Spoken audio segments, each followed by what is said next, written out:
Hello, and today we come to the second Sunday of Easter. Now, this particular Sunday traditionally has gone by a number of names. First and foremost, it is the active day of Easter. As we know, great events, great celebrations require more than one day to celebrate, and so Easter, being of course the major feast of our liturgical or our church year, celebrates, and all through this past week we have each day remembered as we gather to celebrate the Eucharist one of the stories of Jesus' appearance as the resurrected Lord. But today, the active day brings to, and that's 8 by the way, 8 days, brings to a conclusion this kind of one-day celebration of the Lord's resurrection. And the gospel will begin again with a story of Jesus appearing to his disciples on Easter Day. So again, that's appropriate.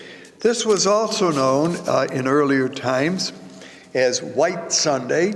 It was, as you remember, at the Easter Vigil, new candidates were brought into the church, baptized, and they were given a white garment. And the tradition said that they wore that for the whole week. Now, I don't know, by Sunday it must have got a little more dirty or something, but anyway, that's why it was called White Sunday. It was also known as Low Sunday.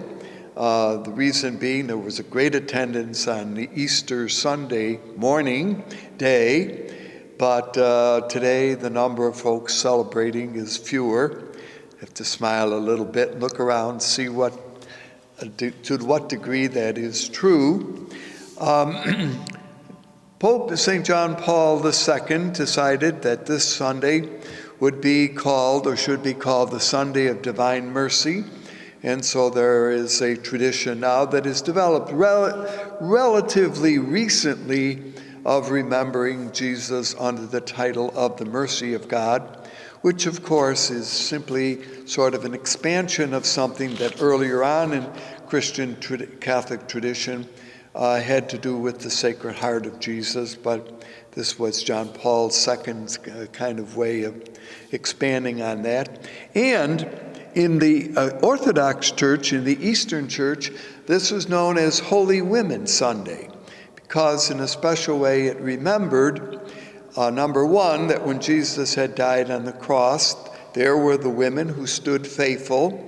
When all else had left him, they were the ones who had noticed where Jesus was buried, and they are the first to receive the good news of the resurrected Jesus. So the Eastern Church, for a long period of time, has remembered women who in the Western Church we have tended not to pay a little attention to that. So all of that's a little bit of historical background as to different titles given to this celebration today.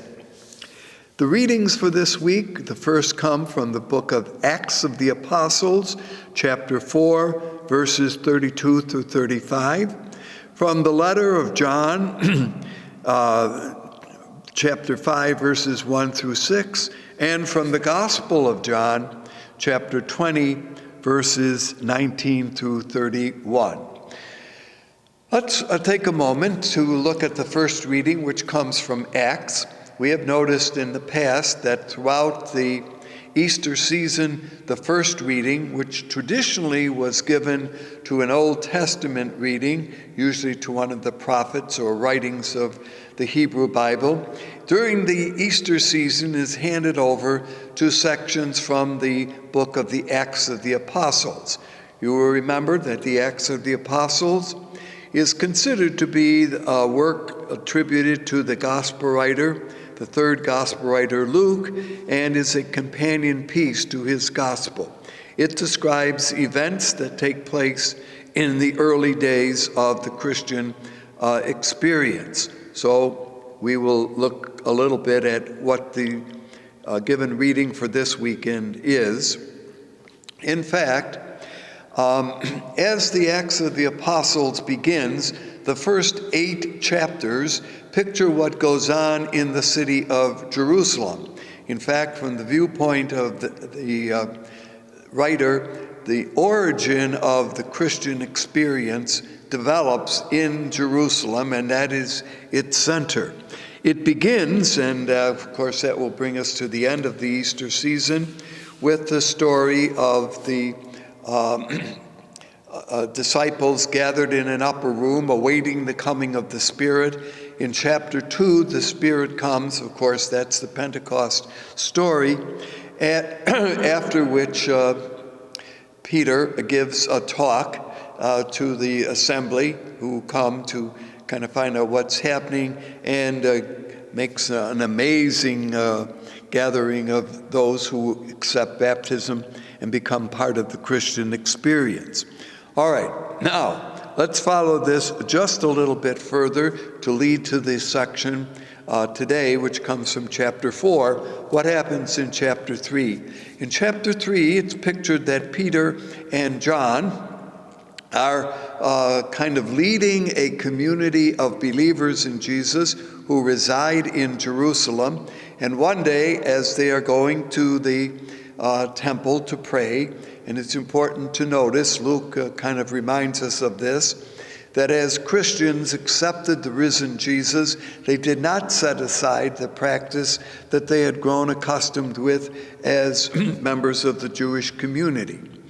And let me kind of, again, illustrate this or suggest this, and it's important also in reading the gospel also today, that all of the early Christian believers in Jesus as the Messiah were members of Judaism. They had not rejected the tradition in which they had grown up, the tradition in which Jesus, of course, had lived and died. And so when we speak of the Jews in these early writings, keep in mind that everyone, not simply those who sometimes are pictured as opponents, but everyone were members of the Hebraic community.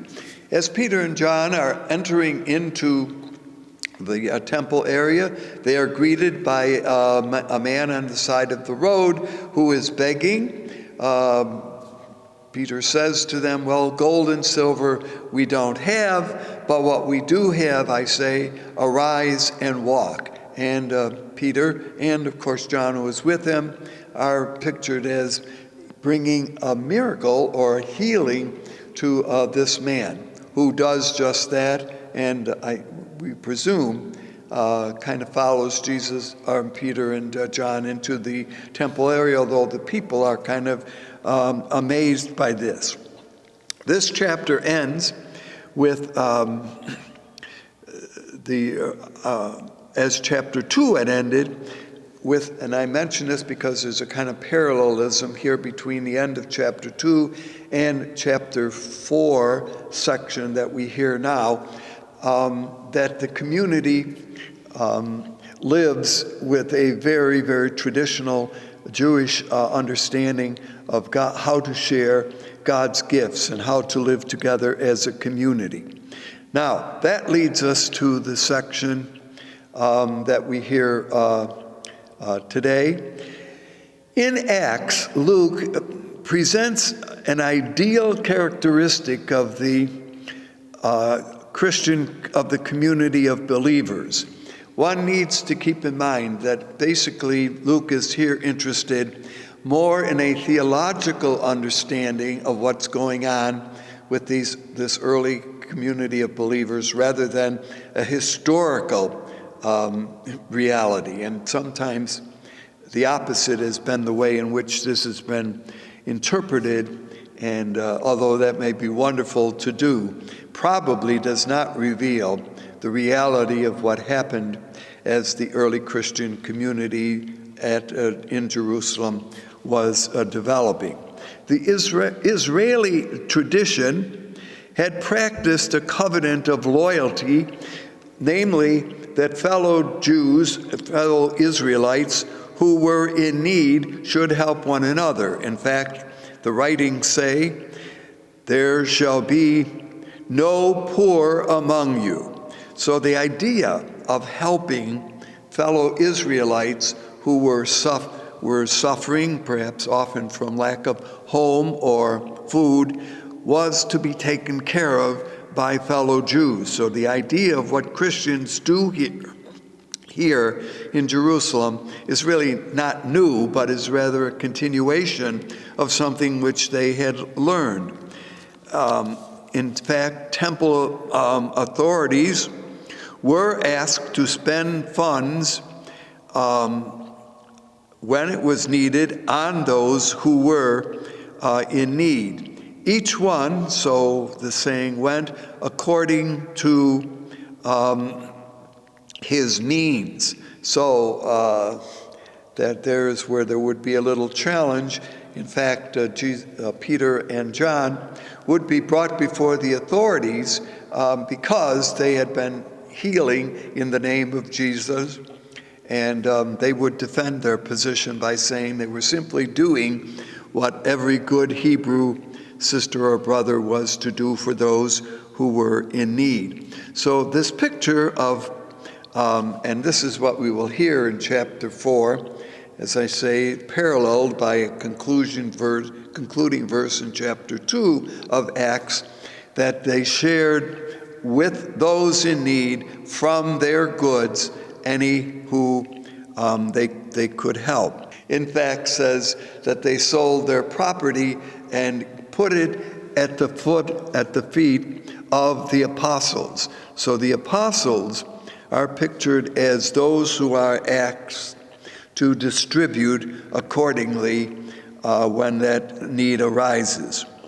So, as we said, leading up to this picture, there had been Peter and John doing some things that were getting attention of those who were in Jerusalem.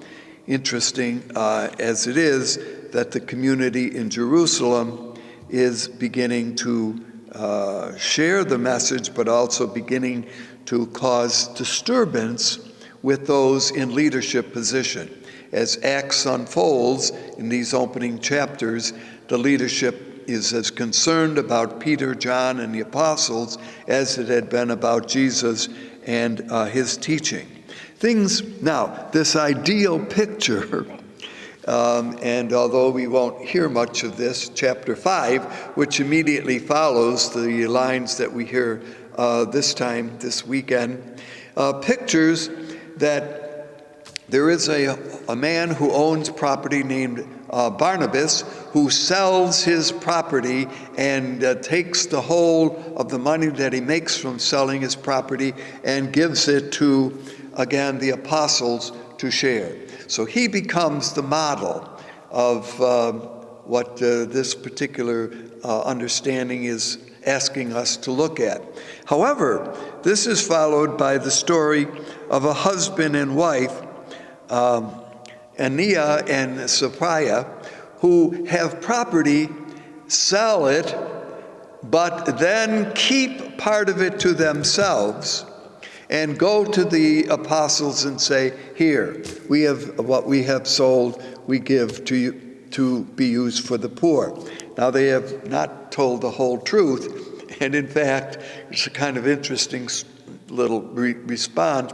The guy says, here, I've given everything, take the money from it.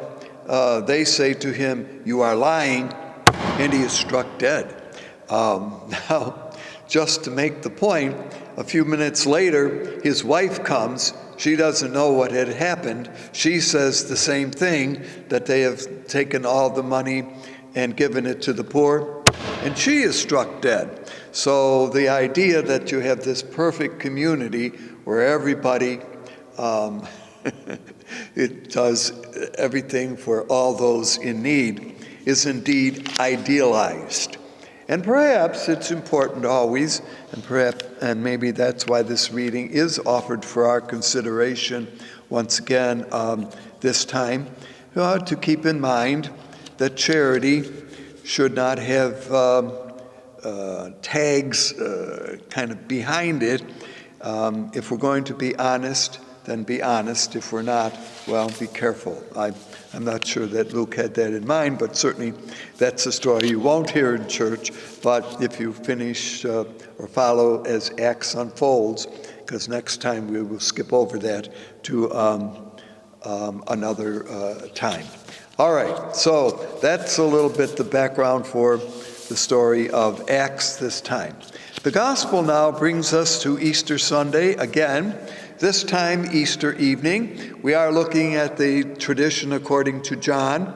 We will hear sections from John's gospel for the next couple of weeks in the Easter time. Remember, I said that we like John at liturgical special times, and this, of course, is one of them. Now, it begins on the evening of Easter. What has happened prior to this? You remember, John has seen this great day, that early in the morning, the tomb had been discovered by Mary Magdalene. She had gone and told the disciples, and Peter and the disciple whom Jesus loved had come to the tomb. One remembers, we looked at this last time, had found that it was empty, had left.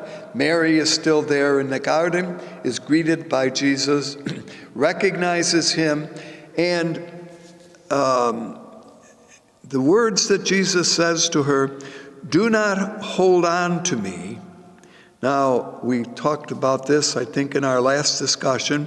Some translations say, "Do not touch me," but a better understanding here is, "Do not hold on to me, because I have not yet ascended to my Father and to my God, to your God, and to our God, to your God."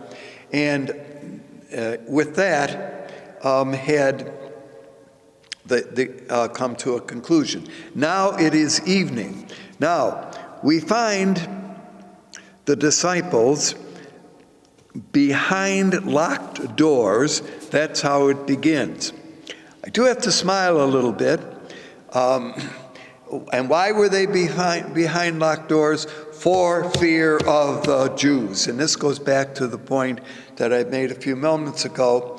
The Jews here, they're all Jews, okay? So what are they afraid of? Well, it might be more accurate to say they are afraid of the leaders. But then again, who knew where the disciples were staying? If you go back to this earlier story, Mary Magdalene had run to the disciples to tell them that the tomb was empty. And Mary had later come and said, "I have seen the Lord." So how did she know where they were? So this place where the disciples were gathered perhaps was more well known than we suspect. But all of that, of course, is a little bit of a speculation, I suppose, on our part. Anyway, for fear of the Jews. This term, by the way, for fear of the Jews, is used 4 times in John's Gospel.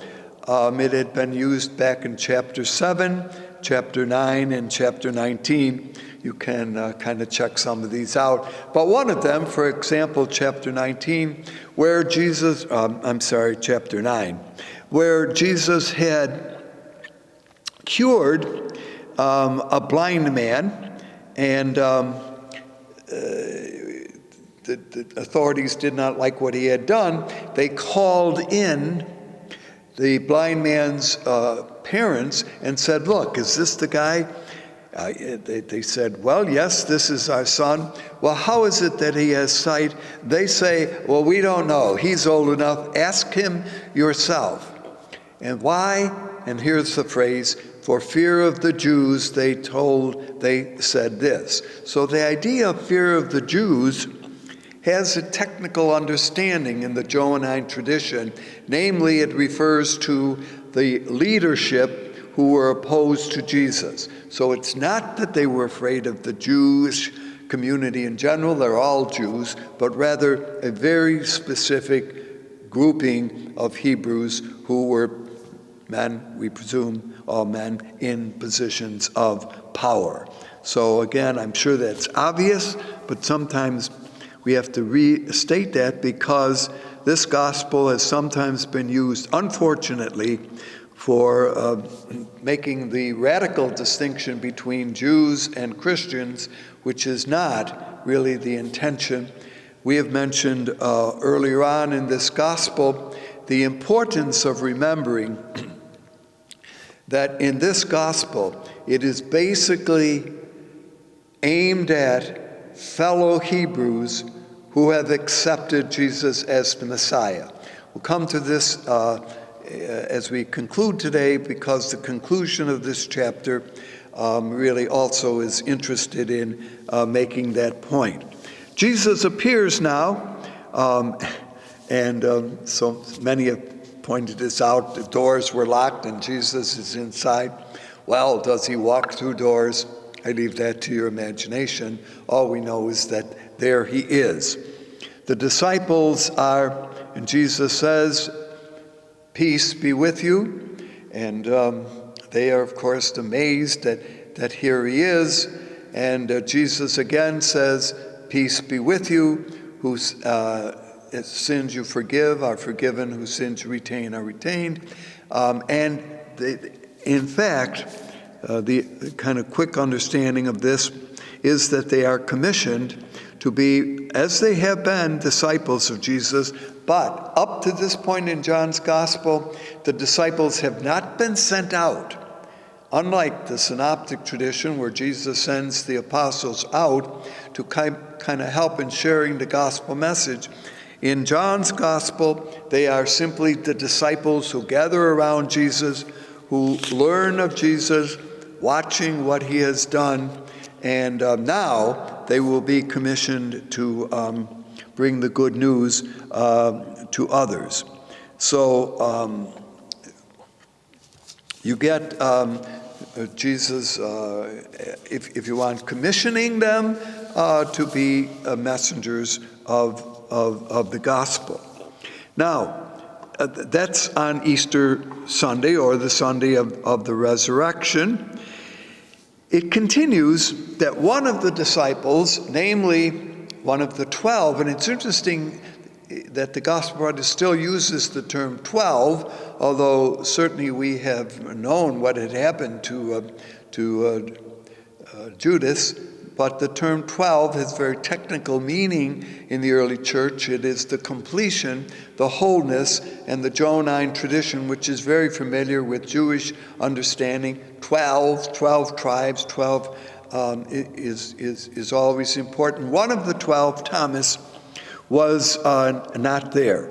And when later he returns, wherever he was, we're not sure why he wasn't there. I always have to smile. Why wasn't Thomas with them in the upper room? It might well be that they sent him out for supper somewhere because they didn't really have enough, but we really don't know. I just made that up. However, he is skeptical when they say to him, that we assume that it was all of them, that we have seen the Lord. And Thomas says, unless I can kind of see the wounds of his hand and put my hand into his side, I will not believe. Now, this, of course, is traditionally the man who we call the Doubting Thomas.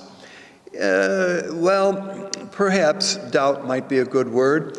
Maybe skeptical could be a different word, or a better word. There were many who were skeptical of the teachings of Jesus, many who it took time for them to come to appreciate truly who Jesus was. Certainly one of the characters that we've mentioned on other occasions was Nicodemus, a leader of the people who had visited Jesus in the dark of night, had left, had gradually come to believe. So sometimes it's important to see that the ability to believe in Jesus as the risen Savior took time. Faith, yes, is important, and there may be important moments when things click and we see things, or people see things, and truly come to believe. Of Could it be that Thomas is in this same category? We have noticed on other occasions that the gospel writer John likes to use three characters, sometimes three different times. Thomas is one of them. In fact, earlier on, when the story of Lazarus had emerged, and Jesus had said, "Well, let's go to up to Bethany, where Lazarus was buried." Thomas says, "Wait a minute, should we do this?" They say, the disciples agree, and then Thomas says, this is the point, "Let us go with Jesus, even if it costs us our lives." So there's a kind of marvelous decision on the part of Thomas. All right, so my point here is that Thomas now makes this remark to his disciples 8 days later. So this brings us to perhaps the Sunday or weekend that we're looking at. Jesus is again back. What has happened during this time? The disciples were there for the season of Passover. Passover is over, but they have stayed or lingered a little bit longer. Jesus now appears in the same way, says to Thomas, "Put your hand into my side, touch the wounds that you have." Now, how does Jesus know what Thomas had said? Well, that's, of course, the risen Jesus. And Thomas now says the wonderful words, "My Lord and my God." And we're not quite sure, this gospel does not say that Thomas reaches out and touches the actual wounds. He may have, but the gospel does not say that. Jesus then says, "Thomas, you believe because you have seen. I say, blessed are those who have not seen and who have believed." Now, throughout the Gospel of John, signs have often been given. In fact, of the many other signs, and that's the way in which this little section concludes. And by the way, this is chapter 20. Many believe that this was the conclusion of the fourth gospel. There is an extra chapter, chapter 21, which I think we have commented on in the past, which seems to have been an addition, perhaps put on very early, even by the gospel writer himself. But the gospel ends with the reference. First of all, Jesus says, "You believe because you have seen. I say, blessed are those who believe and who have not seen." Now, in truth, when you think about it, if this is addressed to us or to even many others, that would have been the case. They did not see the risen Lord, but they came to believe that Jesus was risen because of the word that was shared with them by the disciples, whom, as we mentioned a few minutes ago, had been commissioned to bring this good news, bring this story to others. Signs had been given, and in fact, the earlier part of John's Gospel suggested 7 great signs, but signs do not necessarily bring faith. Faith is perhaps inspired by signs, but they do not guarantee. Just because you see something does not mean rather that one automatically believes. In the case of Thomas, we believe that he does believe, and of course he becomes doubting Thomas. And we've mentioned this on other occasions before. Doubting doesn't necessarily mean not believing. Doubting may simply mean that we're reflecting on it, that we're thinking about it, that we're interested in coming to a better understanding of things. So that's another discussion about the whole idea of doubting. The last verses, therefore, of this chapter say that Jesus did many other signs and wonders that are not recorded in this book, but these are recorded that you may come to believe. Now, the title that is given to Jesus here at the end is that, the words, of course, and we use them in our own liturgy, "My Lord and my God." That, of course, for we as Christians identify Jesus as certainly the divine Son of God. In conclusion, a point that we've made in earlier discussions, the idea of being Lord, the idea of being Son of God, were also titles that the Roman emperor chose to use for himself. Domitian is called my Lord. The Roman emperors like to be called my God. So although certainly the terms come from the Greek world as well as the Hebrew world, we as Christians see them certainly as our proclamation and our acclamation of Jesus as our Lord, our Savior. Thank you for being with us. Wishes then that the Easter season will continue in your lives, and that, like Thomas, we may be faithful witnesses to his resurrection in our lives.